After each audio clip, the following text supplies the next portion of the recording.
All right, hello everyone. My name is Melanie Monaco. I'm Kiyama, Monique. We're here at Minka, and we are going to be chatting about all things integrative nutrition. Yes, I can't wait. Let's dive in. Let's dive in. All right. So, as I said, my name is Melanie. I am an integrative nutrition health coach. I'm an integrative coach, spirituality, holistic nutrition. Yes, all so of that. Between the two of us, we have a wealth of knowledge all about nutrition, inside and out, nourishing the body and soul. And so we're going to be talking about the 7 pillars of integrative nutrition, and we'll be imparting some lifestyle tricks in there as well as the energetics of food. Ashe. All right, let's do it. So first things first, what is integrative nutrition?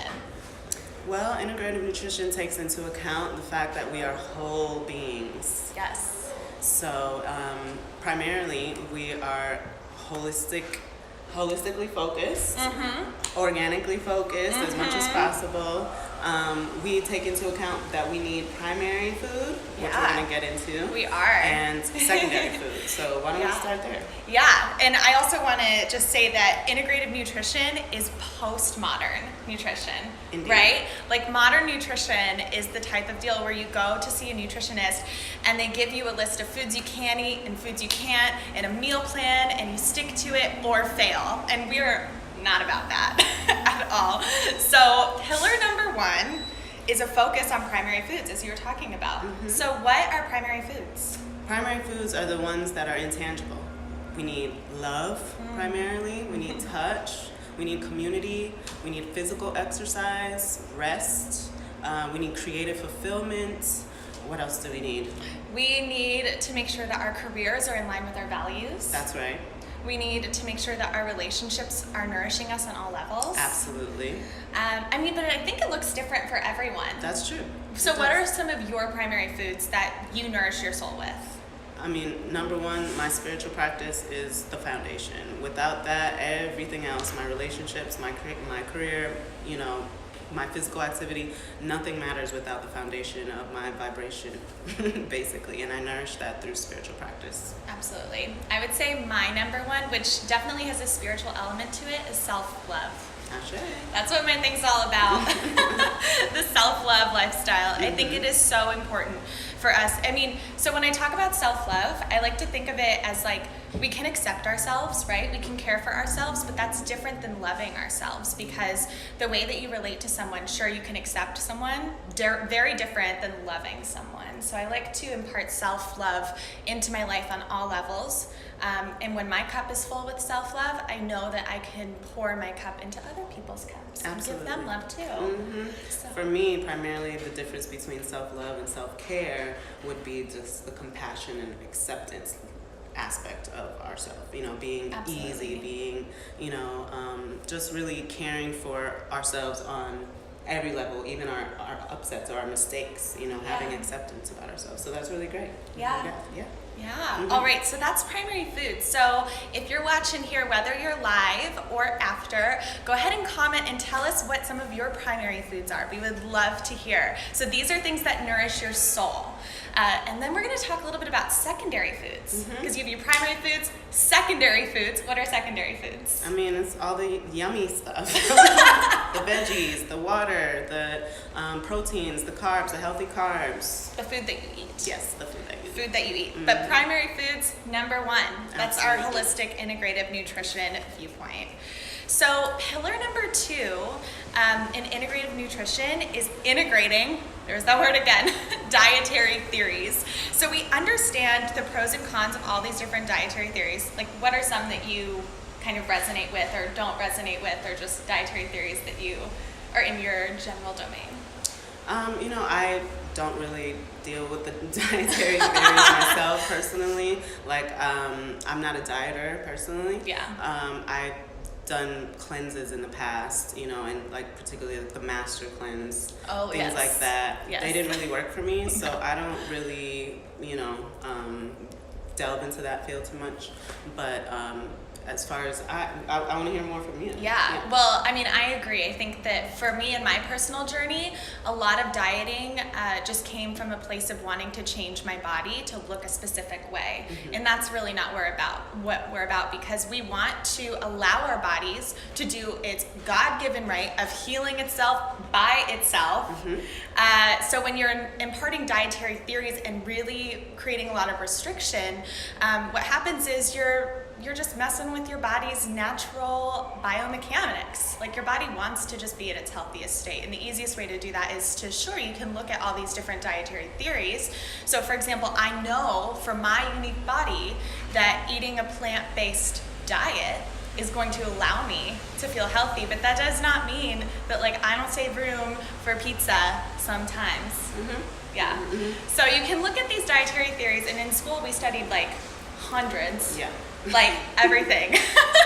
From like Atkins, blood type, paleo, I don't know, you name it, we studied it. And we understand why people believe that they work, and they do work for certain body types, but not all. And here's where this all comes together. You can't fail at a diet you create for yourself. That's true. I mean, yeah, that's mostly true. Well, but then you can look at the diet, right, and like change it as you change. Having that flexibility is important. So comment below, pillar number 2, what diets have worked for you? Which ones haven't? Do you subscribe to diets? If you don't, tell us why. We'd love to know. We'd love to have this conversation with you. All right, pillar number 3 is, I think, my favorite. Yeah? Bioindividuality. Yeah. So what's bioindividuality? Bioindividuality basically is the diet that you create based on who you are. So based on your ancestry, based on your metabolic rate, based on your job, how much energy do you need on a daily basis, based on your environment, where you're from. So all of those different types of elements, based on if you're ill or not at the moment. It could change based on the season, you know, what you need. So yeah, that's bioindividuality. I love that. Pretty much. Yeah. I think this is actually a really great time to talk a little bit about the energetics of food and bioindividuality. That's true. I mean, basically, well, it's slightly different, but just like, where should I start? So food can be measured in many different ways, but also it's important to understand the energy of the food itself, right? So where it's grown, how it's prepared, what season it is, or what region of the world the food comes from, all contributes to the energy of the food. So when we consume food, it shifts our energy. So you want to, use food, consciously use food to shift your energy in the ways that you might need it, right? So if I'm feeling really scattered, and ungrounded, I need some root vegetables, right? That's gonna make me feel more grounded. And that's another key, right? So where the food is grown. So if it's under the ground, if it's grown, if it's a potato or a carrot or something like that, then it's gonna be a grounding energy. If it's grown, if it's grown, the food is born on the surface of the earth, then something like squashes or something, or tomatoes. They're more uplifting. Yeah, well, because actually, sorry. It's okay. Well, it's close. They're more uplifting than the grounding foods. Yeah. But they're more balancing. They're like actually balanced foods. They're not so heavy. They're like right there. And then ones that reach up to the sun, ones that are born. I like that. I love that. Ones Go with that grow in trees. They're gonna be much more light, so they're going to make you feel light. They're going to make you feel more flexible and happy and like, So, yeah. Love that. So tying that together with bioindividuality, we are all at different stages in our life. Yeah. Day to day. Oh, that's another different one. times of day. Yeah. And so what foods really resonate with you, both primary foods and secondary foods, so the foods that feed your soul, the foods that feed your body, change. And that's okay, and that's bioindividuality. Yep. Recognizing that every body is unique, and everybody is unique in different stages and in different places. Yep. You have to be able to tune in and listen to your body. Really pay attention to the symptoms that you may get from food. Yeah. And when you tune in, then you'll know. You start to learn yourself, and then you can decide on what is good for you and what's not. I love this.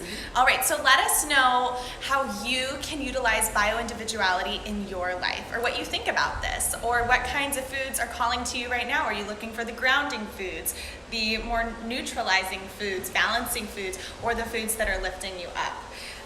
It's such a cool concept. Yeah. It's so real. All right, so pillar number 4.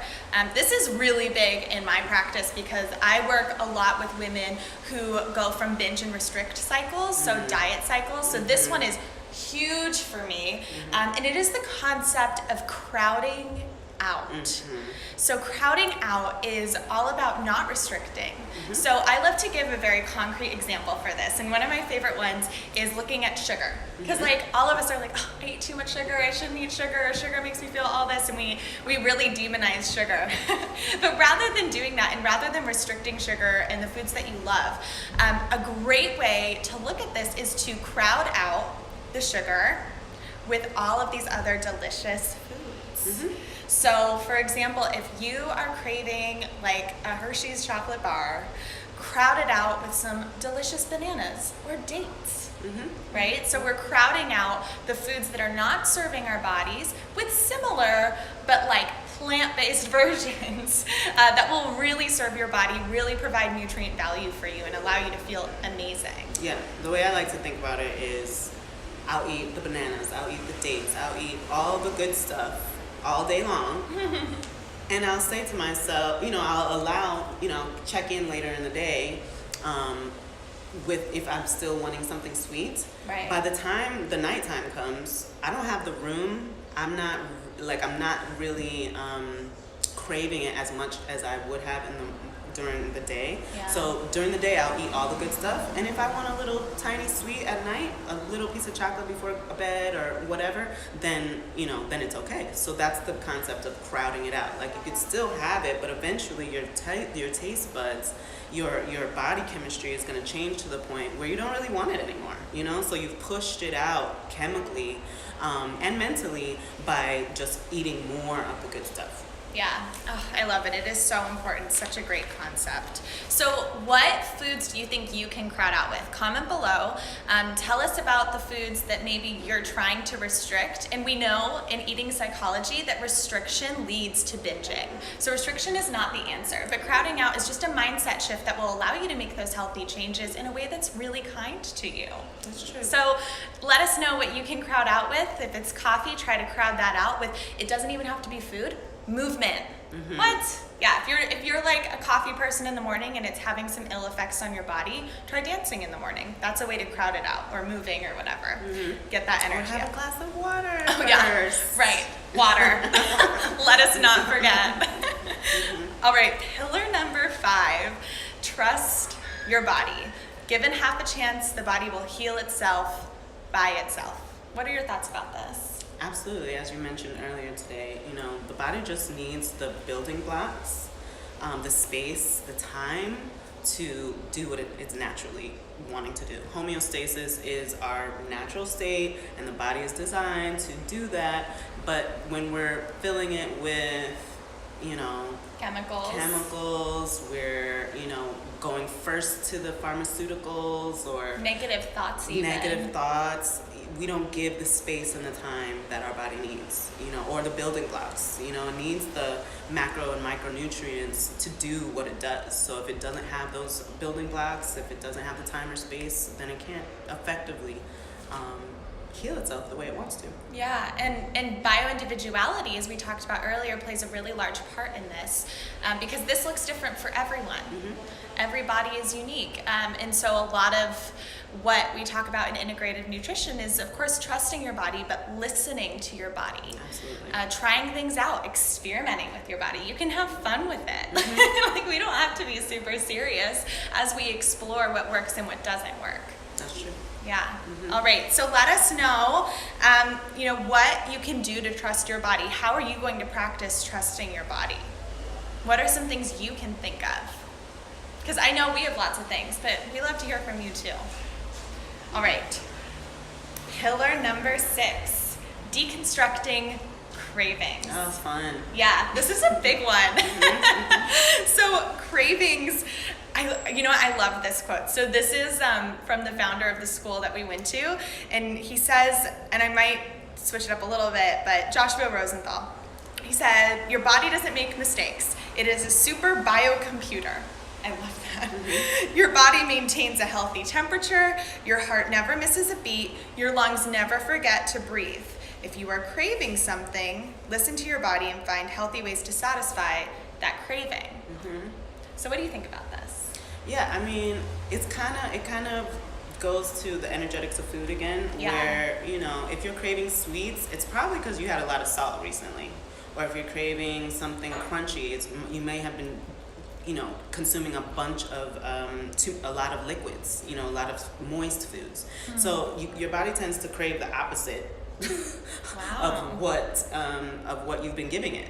And then also, when cravings have to do with our emotions too, right? So if you're craving something creamy and comfort food, something filling, it's usually because you're missing out on some primary food. You need a hug, Or if you are craving something crunchy, a lot of times it's your way of getting out tension or anger or something.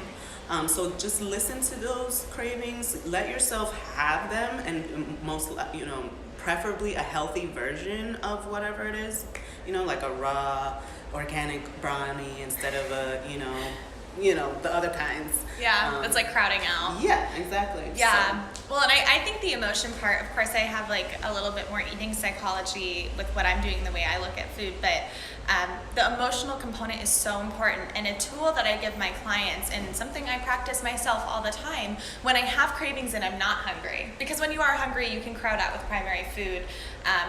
Or even look at the nutritional value of what you're craving. So chocolate, if you're craving chocolate, you might be craving magnesium, calcium, antioxidants. Yep. So go for that 85% unprocessed sugar cacao bar. Yep. So good, it's my favorite food.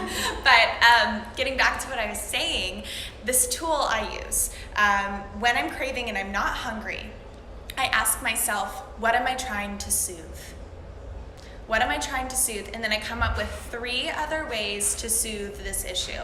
So if I'm bored, which is a lot of the reason why some of us eat, if I'm bored, I'm like, okay, I'm gonna turn on some Lizzo and dance with my cats. or come up with some other creative outlet. Whatever it is, if you're lonely, call up a friend. Come up with 3 ways other than food to deal with what you need.